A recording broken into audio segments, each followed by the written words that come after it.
This is First Coast Math Clinic with Lesson 8, Graphing Linear Equations in Point-Slope Form from Unit 7, Graphing. So the goal in this video is to graph linear equations using the point and the slope. So we're going to look at the specific point-slope form in this video. And we've already covered slope-intercept form, which we know is y equals mx plus b. So our example, y equals 2/3 x plus 4. So we know here our y-intercept is 4. Our slope is 2/3, so we would start at that y-intercept of 4, then go up 2, and then right 3 to graph our line. We've also looked at standard form, which is in the form ax plus by equals c. So we've got x and y on the same side. So it looks something like this: 3x plus 5y equals 15. And to graph this, we know we're going to find the x-intercept, or that's where y equals 0. And we're going to find the y-intercept. That's where x equals 0. All right, so we're going to get our two coordinates, so our x-coordinate and 0, and our y-coordinate and 0, and then plot those 2 points. And the last form we're going to look at is point-slope form, which is y minus y sub 1 equals m times x minus x sub 1. So it's going to look something like this. So y minus 3 equals 2/3 times the quantity x minus 4. So in this form, we want to pull out some information. So we notice that we've got m here at 2/3. So we've got our rate of change, or our slope. We've also got our x1 and y1. We've got x and y, and we've got x1, y1. We want x1, y1. Those are going to be our points. So x1, and x1 is going to be 4. So in our form, it's minus and minus. So we want to keep just the number, not the minus. We basically want the opposite sign, right? So if this is a minus 4, our x1 is just going to be a positive 4. So we're just going to keep that 4. And then our y1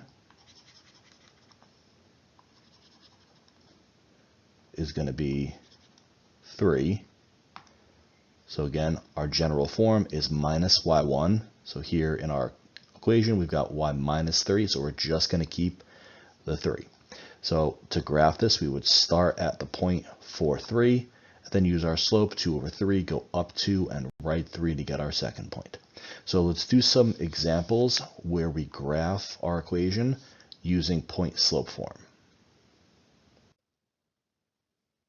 So we know our general form.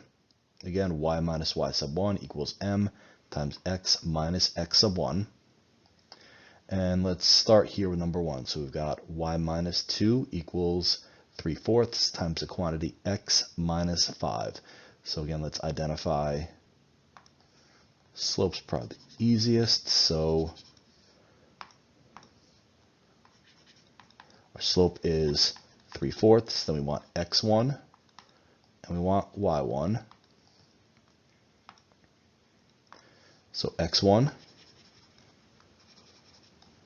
is going to be 5, and in our example, it's x minus 5.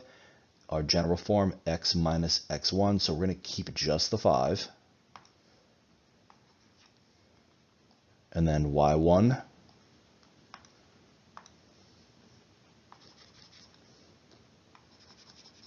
so we have y minus y1, and in our example, we've got y minus 2. So I'm going to keep just the 2. So our ordered pair here should be 5, 2.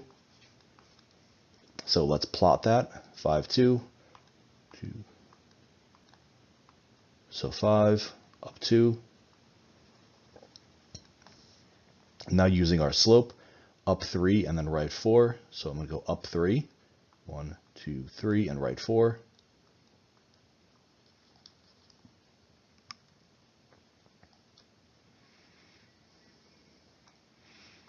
And this is my graph for line number 1.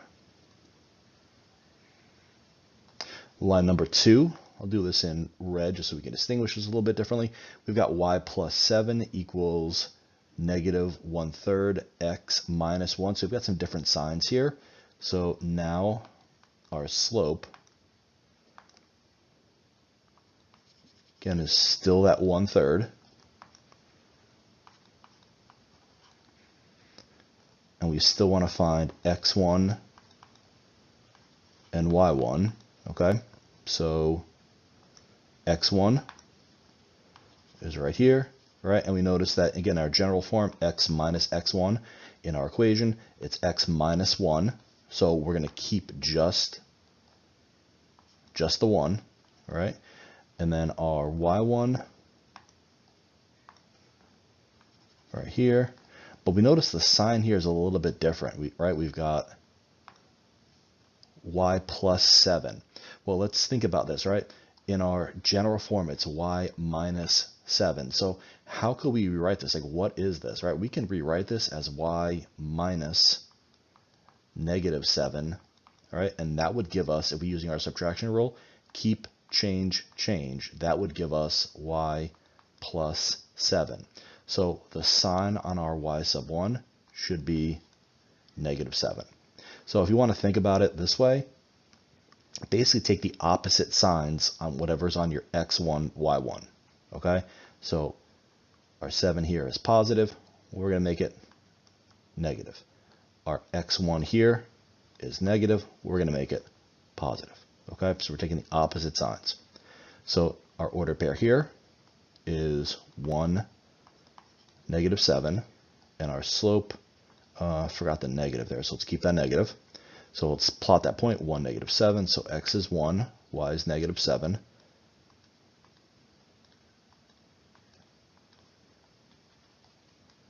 And then our slope, negative 1/3, so I'm going to go down 1 and right 3, 1, 2, 3.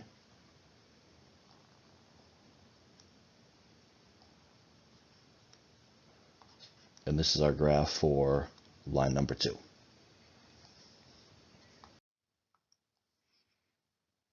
All right, so for number 3, we've got y minus 4 equals 4/5 times the quantity x plus 2. So again, we're looking for m. So m is in the position, our slope is 4/5, right? So that's our slope. And we're looking for x1 and y1. So x1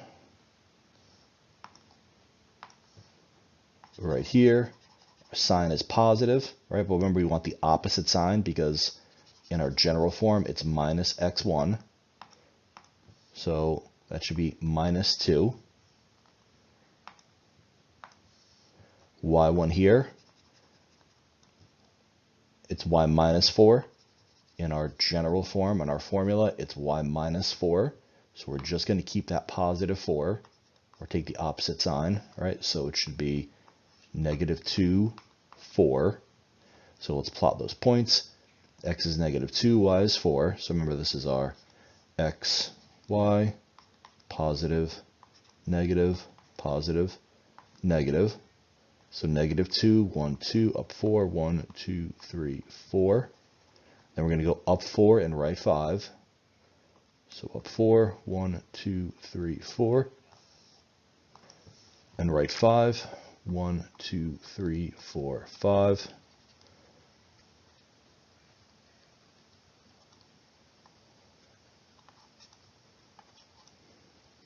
So this is our graph for line 3. And line number 4, and I'll do this one in red. So we want our slope. So our slope is right here, 5/8. We want x1, we want y1. So x1 is right here. Again, our general form, our form is x minus x1, so we want the opposite sign. If it's plus, remember that we could rewrite this as x minus negative 7, and then using our subtraction rule, it become x plus 7. That's how we get the x plus 7. So we're going to take the opposite sign. So instead of positive 7, it's going to be negative 7. And then y1, right, same thing. We've got x plus 6. But since our general form, our formula here is y minus y1, and this is positive, we're going to take the opposite sign because, again, the reason why is we could rewrite this as y minus negative 6, and that would give us like y plus 6. So our y value is going to be negative 6. So we're taking the opposite and opposite values here. So we're going to get negative 7, negative 6.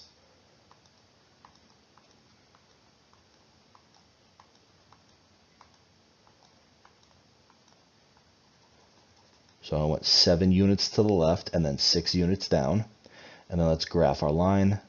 5, 8. I'm going to go 5 units up. 1, 2, 3, 4, 5. So it's 5 units up. And then 8 units to the right. 1, 2, 3, 4, 5, 6, 7, 8. So that's 8 units to the right. Connect those 2 points. And this is going to be our graph for line 4. Okay. So point slope is fairly similar to slope intercept, but instead of having a point on the y-axis, we have a point that's on our graph. But we're using the same method. We've got a point, we're using a slope to find our next point. So I hope this video helped you guys use point slope form to graph your linear equation. If you like this video, leave a like, comment, and subscribe. First Coast Math Clinic.